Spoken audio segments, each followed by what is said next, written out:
여러분 안녕하십니까? 진성호입니다.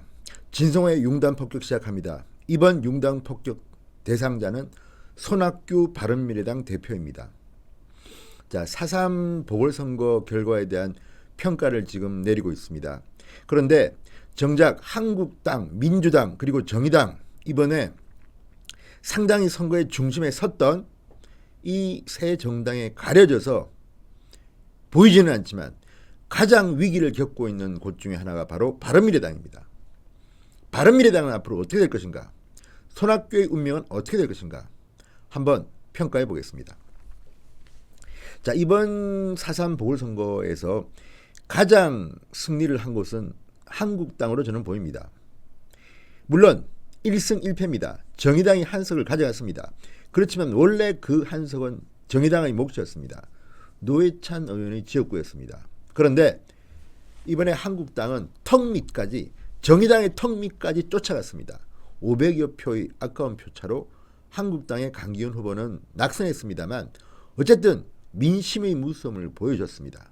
반면 민주당은 두 곳 다, 한 곳은 후보도 내지 못했고 한 곳은 압도적인 표차로 떨어졌습니다. 최대의 피해자는, 최대의 실패자는, 패배자는 민주당일 수 있습니다. 정의당도 당선은 됐지만 반성을 해야 합니다. 그러나 그 세 정당에 가려져서 보이지 않는 바른미래당이 지금 아마 가장 폭발적인 후폭풍을 맞이하게 될 것으로 저는 봅니다. 왜냐? 하태경 최고위원이, 바른미래당의 하태경 최고위원이 오늘 페이스북에 글을 하나 올렸습니다. 이런 글입니다. 보궐선거 최악의 쓰라린 패배입니다. 국민의 판단 무겁게 받아들이겠습니다. 당 지도부의 한 사람으로 책임을 통감합니다. 당의 근본적인 변화가 필요한 시점입니다. 손학규 대표와 상의해 당 지도부 거취에 대한 입장을 밝히겠습니다. 거취라는 표현을 썼습니다. 지금 당대표는 손학규지만 최고위원들이 쭉 있습니다. 그중 한 명이 하태경입니다. 하태경이 거취에 대한 말을 했습니다. 하태경 의원은 아마도 당 지도부 사퇴를 시사하는 것 같습니다. 지금 손학규는 어디 있을까요? 자, 보도에 따르면 손학규 대표는 어제 10시쯤 자리를 떴다고 합니다. 그리고 지금은 서울에 올라와 있을 것으로 보입니다. 물론 손학규 대표가 선거 기간 내내 정말 열심히 선거에 올인한 점은 인간적으로는 평가할 만합니다. 승산도 없는 선거에서 당대표가 직접 숙식을 창원에서 하면서 후보자 이재환 후보자를 도와줬다는 것은 나름대로 인간적으로는 감동할 만한 얘기도 합니다. 그런데 문제는 결과입니다. 정치는 냉혹합니다. 인간적으로 동정심, 연민을 느낄 수 있을지 모르지만 이번 선거 개표 결과에 대해서 손학규는 어떤 책임을 질 것인가? 이것이 포인트입니다. 자, 이번 선거 결과를 보면요. 이재환 바른미래당 후보는 3,334표를 얻었습니다.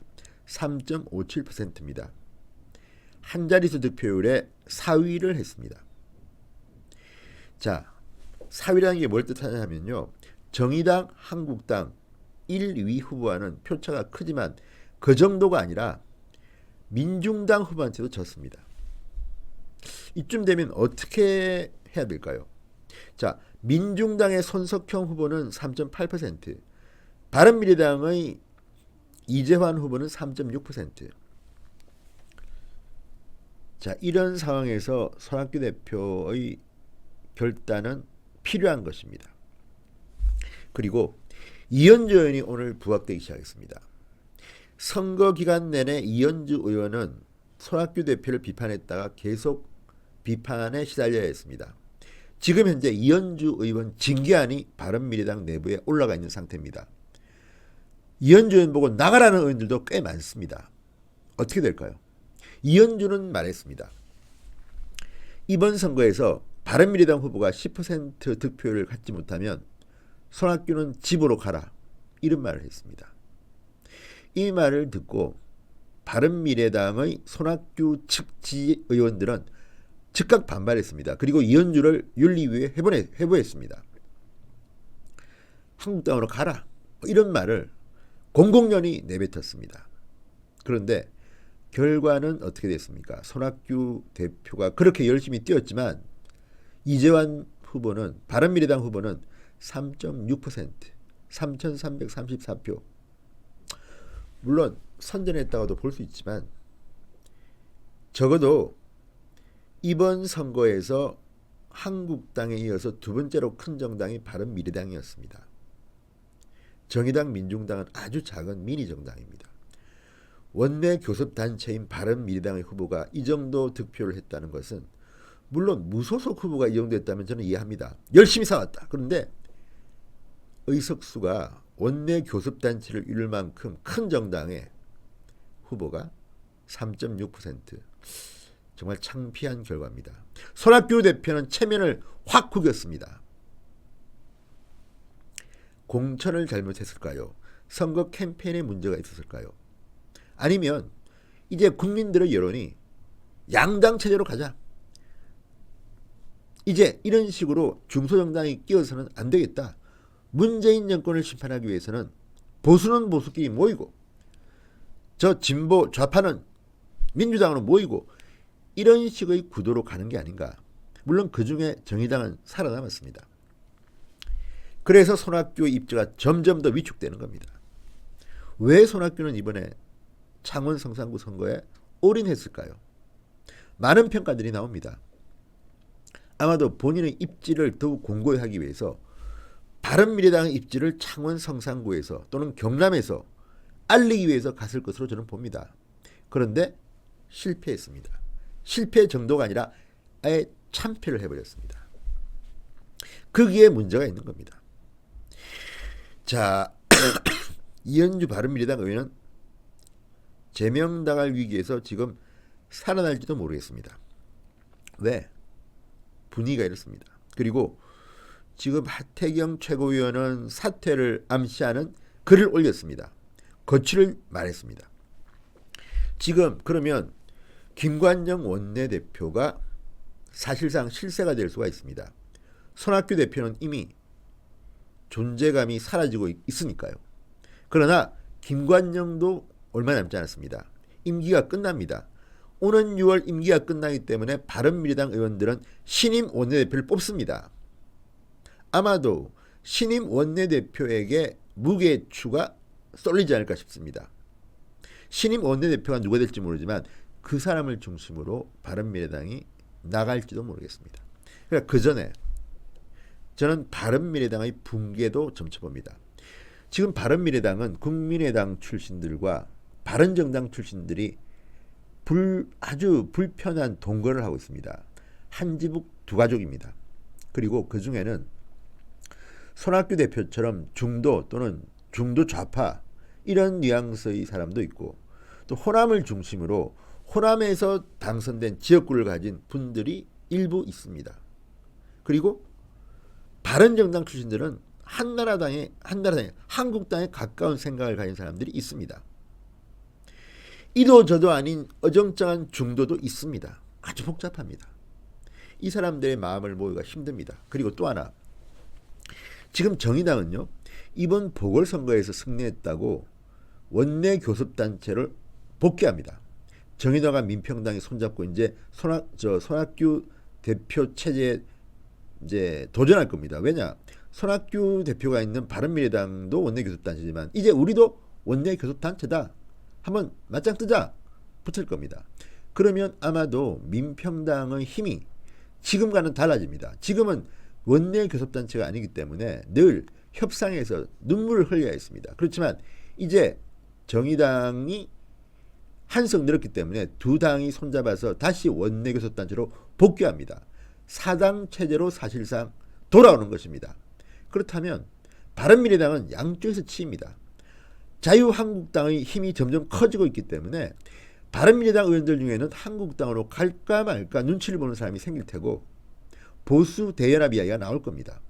반면 민평당 쪽이 세집니다. 이제는. 그러면 다시 저쪽으로 돌아갈까 말까, 이런 생각을 하는 호남 지역구 의원들이 나올 수도 있습니다. 아니면 아예 민주당으로 가는 건 어떨까? 이런 사람도 혹시 모릅니다. 자, 그렇다면 바른미래당은 붕괴 직전에 놓이게 되는 겁니다. 지금 차기 지도부 구성도 쉽지는 않습니다.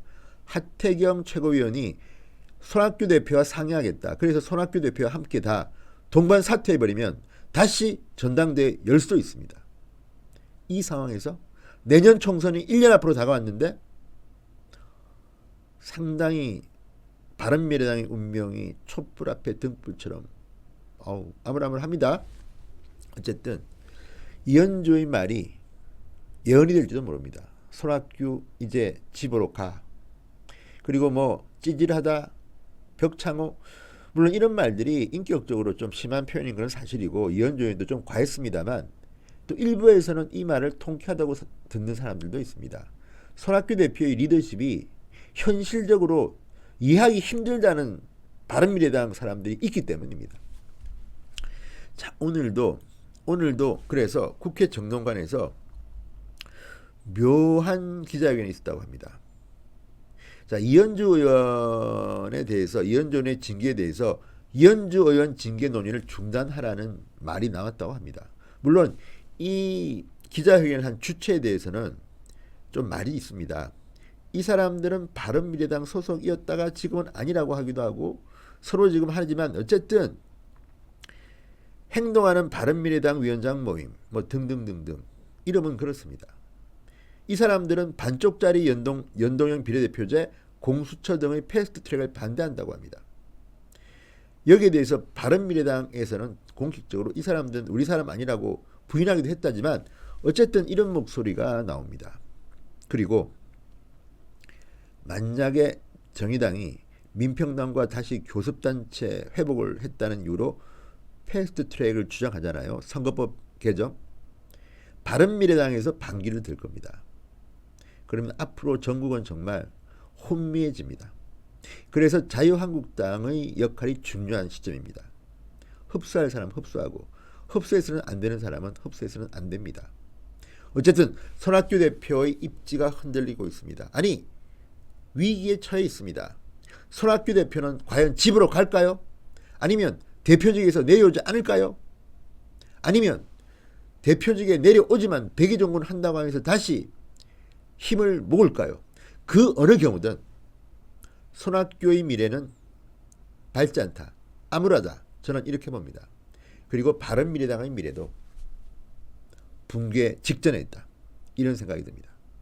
손학규 대표의 비현실적인 리더십이 지금 바른미래당을 공국에 빠뜨리고 있습니다. 아니, 이미 손학규를 떠나 바른미래당의 미래는 결정되어 있을지도 모릅니다. 한번 지켜보도록 합시다. 진성호의 융단폭격 여기까지입니다. 여러분 대단히 감사합니다. 이 시청을 하는 분들 중 진성호 방송 구독 안 하신 분들은요, 빨간 구독 버튼 꼭 눌러주십시오. 진성호 방송 더욱 열심히 하겠습니다.